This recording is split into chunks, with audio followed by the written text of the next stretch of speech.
Ladies and gentlemen, Good evening. are you ready? Okay, here we go. You're listening to the Deal Room Podcast. Join us as we bring you the inside scoop on business sales and acquisitions. Get across trends in the area and hear the industry's best recount their real-life tips, traps, and experiences. Now, here's your host, Joanna Oakey. Hi, it's Joanna Oakey here and welcome back to the Deal Room Podcast, a podcast proudly brought to you by our commercial legal practice, Aspect Legal. Now, today we speak with Sally Stuart of Link Business Broking.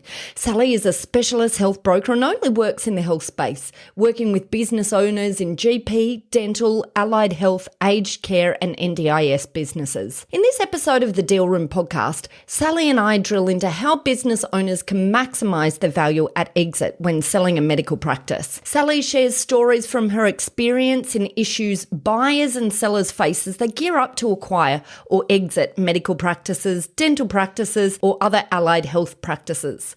So, without further ado, here we go with our discussion with Sally. Sally, welcome on board to the Deal Room Podcast. It's so good to have you. Hi, Jo. It's great to be here. Great to be seeing you again. Feeling energized. Let's do it. I always feel energized talking to you, Sally, and I always feel energized talking about business sale and acquisitions, and I'm super excited to talk about your area of specialization, selling medical practices, of course. But before we do that, I'd love you to give a bit of background to yourself because I know you are a very heavily awarded broker. Talk to us a little bit about some of those awards. Tell us, you're very humble, Sally, but I want you to talk about, some of your background and some of those awards that have been in the recent. Sure. Thanks for the introduction. Yes, so I'm a specialist health broker. I only work in the health space. I only assist business owners in medical, dental, allied health, aged care and NDIS businesses. I can't talk to you about garage doors or engineering businesses. I know absolutely nothing about them, but I can talk all day about health practices. So I've been working with doctors since 2004. I did my master's degree in business, HR, and I was working with doctor recruitment for about a decade. So I got to know about practices and how doctors could bill, couldn't bill, where they could and couldn't work and couldn't bill through Medicare. So I saw a bit of a niche opportunity when I heard 3 times in 2 months that practice owners, they just didn't want another locum. They wanted a locum with a view to that person taking over their patient base so that they could retire and know that their patients were in a safe pair of hands. So I realised that nobody was filling this gap, and I moved into fill that gap strategically and did all my registrations and all my education and training that I had to do that legally. It is a state-based, so of course I had to do multiple states to do what I wanted to do, and that was to be able to service this industry nationally. So apart from Tasmania and Victoria, where we've got Link Business Brokers anyway, I'm able to work pretty much most of the rest of the country. Brilliant. Okay, wonderful. And tell us about some of those awards. What's in the last couple of years? What's in your bundle of awards? So I've got... Look at them all. Yeah. I love it. So I've got New South Wales Specialist Broker of the Year a couple of times now. I'm often in the top 10 with my company. I've received a lot of awards with the Australian Institute of Business Brokers, which makes me very proud because I do work very hard for my vendors.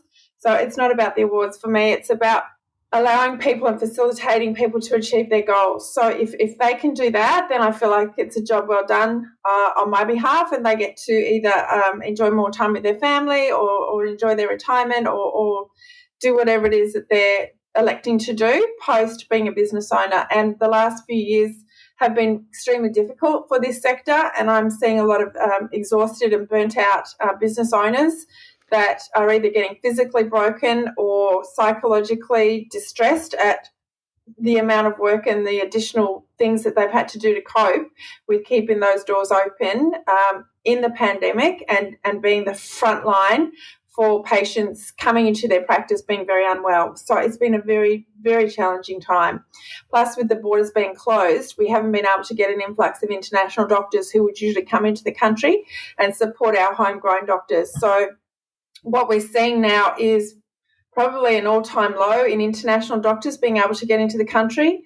So back in 2004, when I first started working with doctors from overseas, at that stage I was bringing in, on one day I remember 14 doctors, 14 doctors starting from the UK that I'd brought in into the system, and they all started on the one day, and I did all their immigration registration, got all their jobs and everything all sorted. But we haven't been able to do that, so there's so many doctors that aren't coming in to support the Australian doctors. And also with the GP sector, it's perceived differently to being a hospital specialist. So people don't come into this sector. It's a lifestyle choice for a lot of people. They go in, they work in surgery, they'll be standing on their feet 14 hours a day being kept upright with sugar lollies in their pockets. And again, with the institutionalisation of some of these industries within the medical sector, it's not conducive to maintaining a family. It's not conducive to maintaining good health. So people elect to go into GP because it's a work-life balance opportunity for them. And they can also grow their own business. They can learn skills other than medicine, and they can certainly get a lot better work-life balance than they could if they stayed in the hospital and worked, the hours that they have to with the budget cuts and the requirements of the public health system. And one of the things that I find interesting about this industry is that you're dealing with really smart people, who've had a long, long period of education, and education from a technical perspective, technical skills perspective.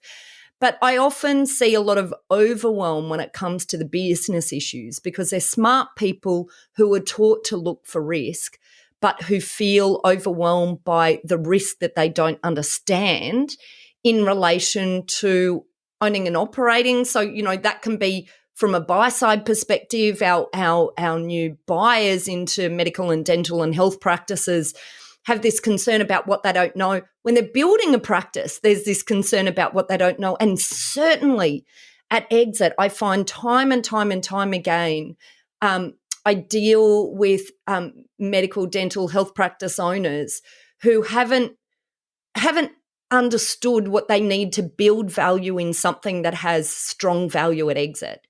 I'd like to hear from you a little bit about that, Sally. Do you feel that is an ongoing sort of issue 100%. In business owners that come to you? So I have a look at the clinical training that they do. My husband's son is a doctor, PGY3, so he's popped out 3 years ago.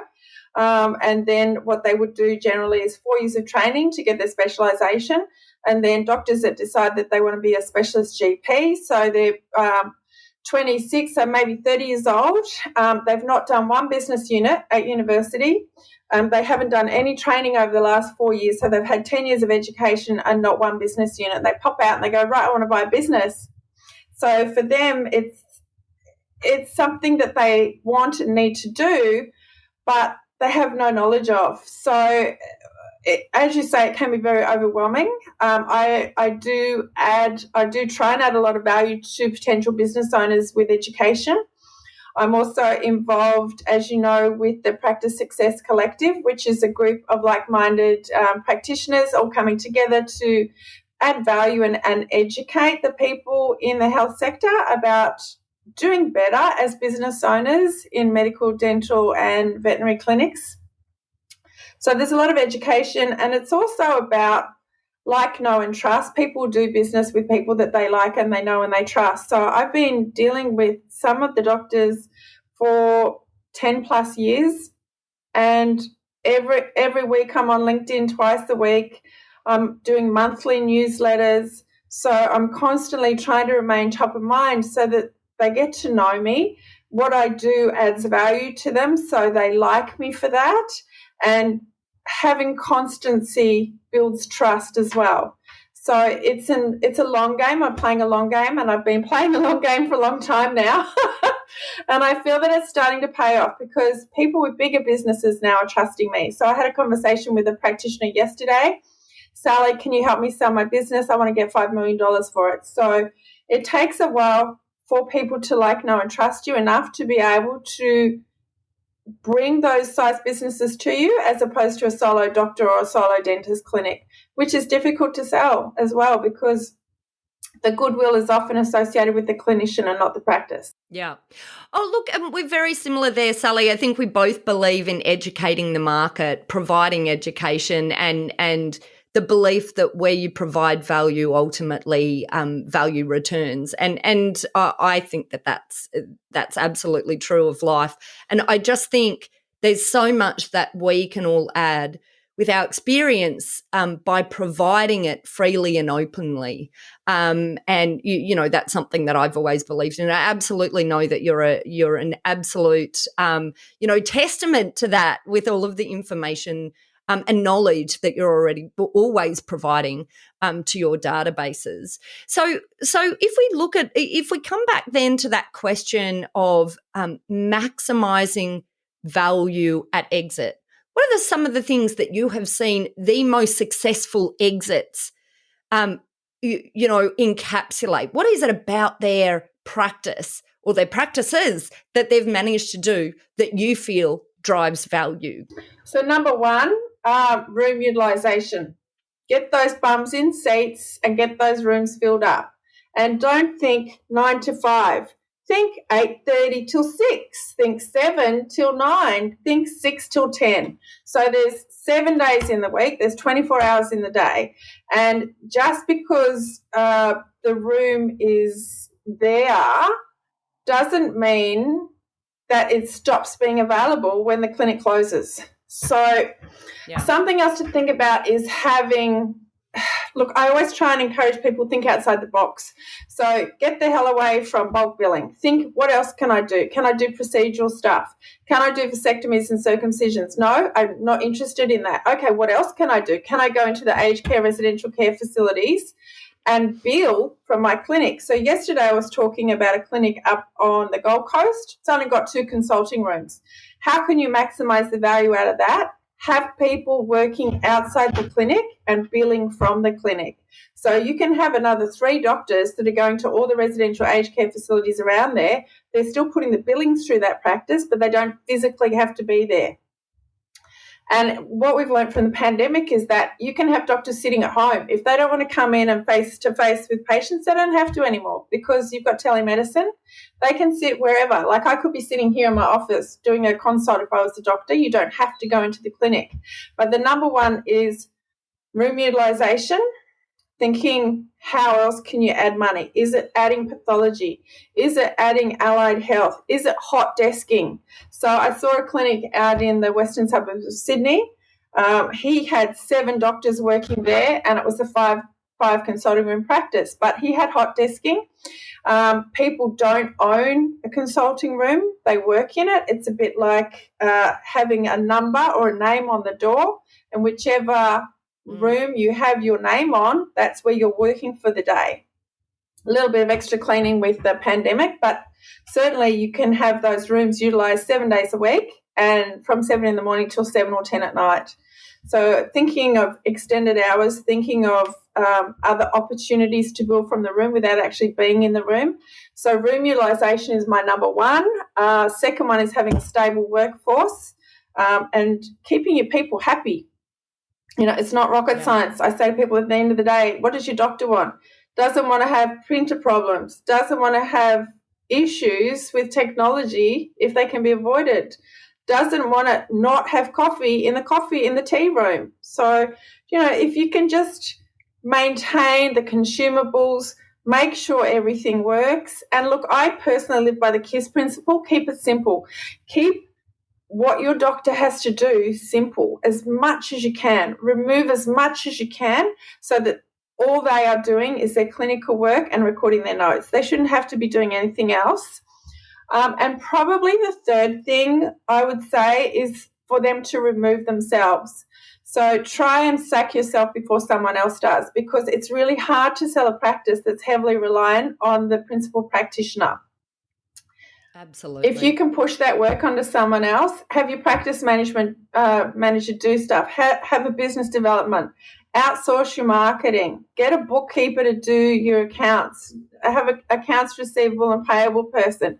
Don't be doing all this stuff yourself. You just want to be doing the clinical work. Nothing else you should have to do, because you can always get in, well, tricky, but you can always try and get in another doctor, but having to replace all those other jobs that you might be doing in the practice, that's really hard. So start upskilling, trust your staff, know what you're teaching them though. You have to know what everybody knows, because I've seen so many doctors that have just absolutely trusted their practice manager, and that practice manager has defrauded them. So hundreds of thousands of dollars. So you must know what your practice manager knows in order to be able to oversight, if and when required, what's going on. But don't be doing it. Just know what they're doing. Yep. Keep, I guess, what do they say? Delegate, don't abdicate. Keep keep on top with a wary eye. And maybe it's worthwhile then rounding back to what you're seeing in the market right now. We talked about seeing a lot of burnout, broken, our broken owners who are just, just had a rough couple of years at the front line. How is this impacting your perception of business sale at the moment? So I'm really busy. So I've got about 20 listings at the moment. I've got 10 of them going to settlement. So I should have 10 settlements by the end of this financial year. So I've got about 6.5 weeks to go to get 10 businesses settled. I've listed another one yesterday. I got a phone call from another doctor this morning. I've got two or three appraisals to do this week. So I've got so many people coming to market, but equally I've got so many buyers. I've got a massive appetite from the clinical community wanting to buy businesses, because what we've seen in the pandemic is these businesses are recession-proof and they're pandemic-proof. So because they've been able to pivot so effortlessly, that's always a trick for me, that word, and they've come out on top with telemedicine.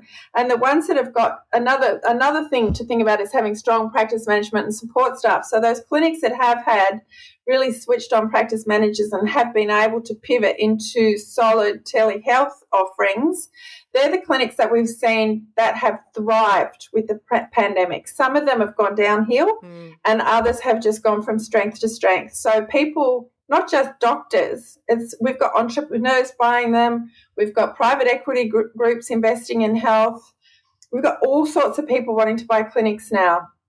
And you don't have to be a doctor to buy a doctor clinic. So there's a whole lot of interest from people who've never previously been interested in buying clinics before, because they've realised that health has ridden through this pandemic. When I say unscathed, they're not, because like we're talking about broken people here, but they've come through whereas others haven't. So if you look at what's happened to the hospitality industry, they're more broken than most, but the health sector has had to continue. I mean, the dental sector had a pretty bumpy road as well. They were only able to do emergency work. But they've again bounced back. But no, there's a lot of interest in buying in the health sector. The other thing that is of interest as well with the sea change and the tree change, people are getting out of Sydney and Melbourne. They realise that they don't have to work in the CBD, and that they can work in a remote location, and that might be southeast Queensland. So we're seeing a whole lot of people move away from Sydney, and I jokingly said to someone, the Sydney CBD is going to become a DPA location soon, which means that people from overseas are going to be able to work there because there's not enough practitioners there compared to the population. So everyone's leaving Sydney and Melbourne in droves, and they're moving into these communities. So I said to someone yesterday, selling a practice in Ipswich might be difficult. And I went, do you know what? On the flip side, there's a surge of people moving up to southeast Queensland and looking for tree changes. So potentially there'll be someone out there. And I guess another great thing that's happened this year is the view of the DPA in the regional locations. So we've got a whole lot of regional areas and communities that had previously had their DWS, which is their District of Workforce Shortage status, taken off them. And in a lot of these smaller communities, it's been given back, which is fantastic because it means that communities that might have been underserviced now have the opportunity for overseas trained doctors to move into that area and to be able to bulk bill patients through Medicare. Now, that can be the difference between a community literally folding and closing when the doctor moves away. Sometimes the lifeblood goes out of the community and everyone else follows. So it's really heartening to see that the government has sensibly reinstated these DPA statuses to these regional communities. Brilliant. And one of the things as you're talking that occurred to me that is so important for us to talk about in relation to thinking about exit, and related also to just the fact that coming up to exit at the moment, we have a lot of sellers in this space, in this industry, many industries, certainly this industry, who are worn out, exhausted. Sometimes that also means they have not paid the attention to keeping their financials clean, their business, organised. And so when they come to sale, they're just not properly ready for sale. And, there's nothing that annoys a buyer more than coming in and, thinking you've got a deal, but then finding a seller who's on a go-slow, either because they can't find the information that's required for due diligence or because they're a little bit, sometimes we've got that emotion at sale where suddenly, it's almost like there's a bit of procrastination in completing a deal or exchanging on a deal because of this emotion related to the sale. But this will all harm you as a seller because quite often those initial buyers are the best buyers. Do you have anything, to add on that, Sally? Is that your experience? Oh, absolutely it is, 100%. So, look, I need to be reined in sometimes because I'm like, let's go to market, let's sell. And then I have to rein myself in, Jo, because I'm the first, and I've done it this morning. I've put someone's advertising up and we haven't got all the documentation ready. So I'm as much to blame as they are, but I just get so excited. Well, you need us in the background checking to make sure all the I's are dotted, T's are crossed before it's on there. And I can understand, the benefit of getting to market. Of course, it takes time, for us to find a buyer.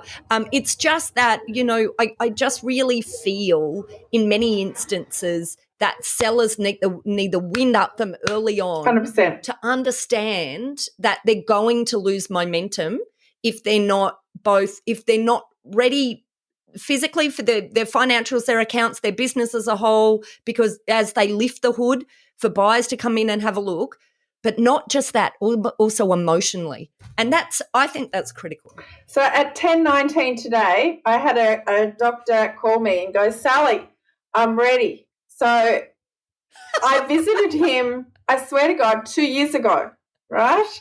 And I said, righto, let's get your financials and let's do the appraisal. Let's bring your business to market. And I've been to his clinic 3 or 4 times, right? It's sellable. It's in a good location. It's attractive. And I've said, right, what's all this? So you look at their financials and they might have expensive laser equipment. So you don't need that for a GP clinic. That's $130,000. What's that sitting there for? Let's get rid of that. What about this Porsche? Are we having a company sale? Are we having a business sale? Right. So let's get this cleaned up. Why is that sitting on your books? So it does. You're right. We do need to have that preliminary runway experience where we look at it and go, okay, we're not quite ready to go to market. Let's do this. And I said to someone, you've got 6 weeks before the end of the financial year to separate all these assets. So someone was telling me that they had 4 businesses, 3 of them on the Central Coast and 1 down in Victoria. I'm like, you want me to try and find a buyer for 4 businesses, 3 of them on the Central Coast and 1 in Victoria? Like, let's just split them up and then potentially we can sell the group of 3 and the group of 1. But people just grow their business and it becomes this octopus with all these arms on it. And it's not until someone puts a microscope on it and go, why have you done it like that?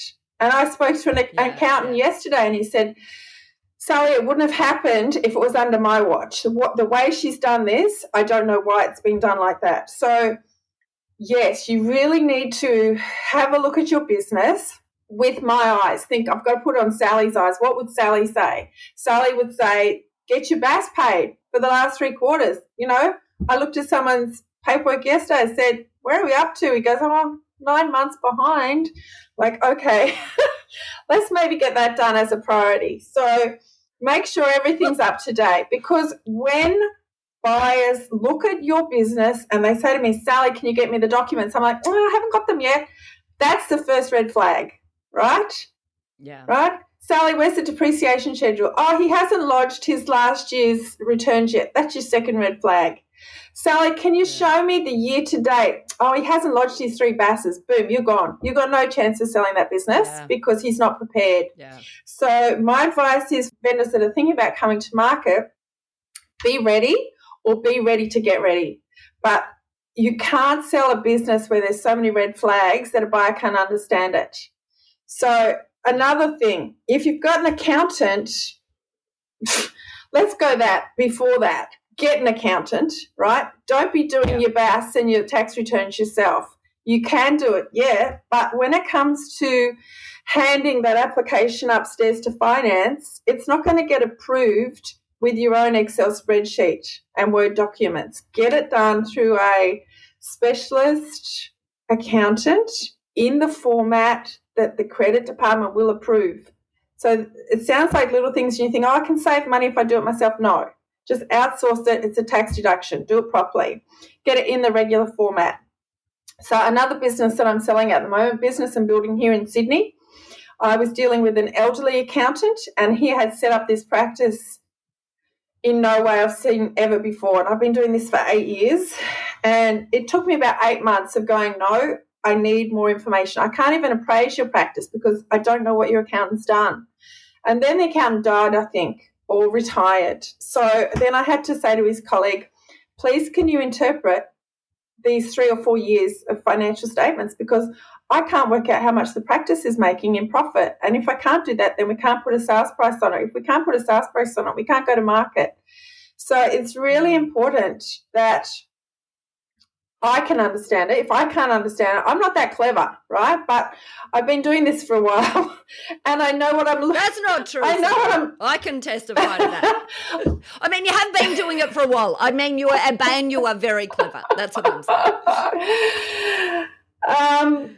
But the doctors are going to have their accountants look at it. And if I can't understand it, then I can't explain it to their accountants. So if it's so convoluted and you've got massive amounts of tax minimisation, aka wealth creation going on, and you've got a proprietary limited, you've got family trust, you've got a second family trust, money goes from here to there, if it's super complex and convoluted, then maybe it's not the right structure for the sale of the business. Look, absolutely true, Sally. I just, there's so many considerations in getting a business ready for sale, and just so many that our vendors don't think about. And, a lot of them just could be solved by thinking about this just a little bit earlier in advance, taking the right advice along the way. So I have, and don't leave it too late, I guess, is the other one. I have a vendor at the moment. She's had a very successful practice. Unfortunately, she had a high blood pressure issue which caused her to have vision impairment. She couldn't read to put in her patient notes in the patient management software. She couldn't practice medicine. So her clinic's been empty since December, and that's 5 months of patients walking away and finding another clinician. So she's come to me via her son-in-law and said, can you sell my clinic? And I'm like, well, what's left? So had she potentially thought, when you turn 70, guys, if you're 70, start thinking about it. Don't keep going. Oh, Sally, that's hilarious. Oh, my goodness. Well, look, we have covered some topics today. I've loved having you on, as always, Sally, on the podcast. If our listeners want to find out more about how you can assist them prepare for the exit of their medical practice, or indeed if they're thinking about buying a medical practice, or dental or allied health, how do they go about contacting you? Sure. So I'm on LinkedIn. Sally Stuart, Stuart, 0437082045 or sally.stewart@linkbusiness.com.au. So you can contact me, text me, Facebook message me, LinkedIn message me, all ways lead to Rome. So you'll be able to find me. Sally, that's absolutely fabulous. And look, thank you so much for coming on to the show today. It's been an absolute pleasure. Thanks, Jo. Wonderful. Love chatting to you. Cheerio. Bye. Well, that's it for this episode of the Deal Room podcast with the multi-award-winning broker Sally Stuart of Link Business Broking, where we talked obviously about selling and buying medical practices. Now, if you'd like more information about this topic, then head over to our website at www.thedealroompodcast.com, where you'll be able to download a transcript of this podcast episode if you'd like to read it in more detail. There you'll also be able to book in with our legal eagles at Aspect Legal if you or your clients would like to talk about how we can assist from a legal perspective in buying or selling a business. Well, that's it in buying or selling a medical practice, dental practice, or allied health practice. Well, that's it. I hope you enjoyed what you heard today. If you did, don't forget to subscribe to the Deal Room podcast on Apple Podcasts, Spotify, or your favourite podcast player to get notifications straight through to your phone whenever a new episode is out. We also love hearing feedback, so please leave us a review and rating if you're one of our subscribers or even if you're listening to this podcast for the very first time. Thanks again for listening in. You've been listening to Joanna Oakey and the Deal Room podcast, a podcast proudly brought to you by our commercial legal practice, Aspect Legal. See you next time.